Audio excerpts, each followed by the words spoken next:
তৃণমূল কংগ্রেসের রাজ্য সহসভাপতি জয়প্রকাশ মজুমদার এই মুহূর্তে আমার সঙ্গে টেলিফোন লাইনে রয়েছেন। জয়প্রকাশ বাবু, সুকান্ত মজুমদার তৃণমূল সরকারকে হিন্দু বিরোধী বলে দাবি করছেন। শুধু তাই নয়, তৃণমূলকে ক্ষমতা থেকে উৎখাত করতে যা প্রয়োজন সেটাই করা হবে বলে তিনি বলছেন। কি বলবেন? দেখুন, এইসব ধর্ম করে রাজনীতি রাজ্যটাকে শেষ করে দেওয়ার পরিকল্পনা করছে বিজেপি, আর অন্যদিকে হুমায়ুন কবির একই কথা দুভাবে বলছে। এ বলছে হিন্দুর কথা, আর একজন বলছে মুসলমানদের কথা। আর মমতা বন্দ্যোপাধ্যায় বলছেন সবাই মিলে উন্নয়নের কথা। মমতা বন্দ্যোপাধ্যায় হিন্দু বিরোধী না, সেটা সবাই জানে।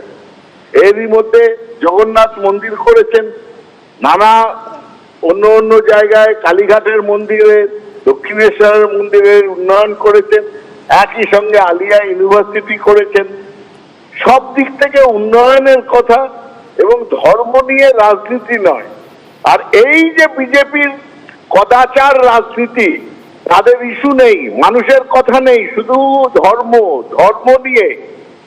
আর আজকে রামকৃষ্ণ বিবেকানন্দর কথা ভুলে গেছে। আজকে এই সুকান্ত মজুমদাররা পশ্চিমবঙ্গকে ধর্মের নামে ভাগাভাগি করে, জাতের নামে বজ্জাতি করছে, জাত জ্বালিয়া খেলছে জুয়া। এই একদিকে জুয়ার বোর্ডের এক পাশে সুকান্ত মজুমদার, শুভেন্দু অধিকারী, আর আরেক পাশে ওই জুয়ার বোর্ডের সামনে আছে হুমায়ুন কবির। এই হচ্ছে একই মুদ্রার দুই রূপ।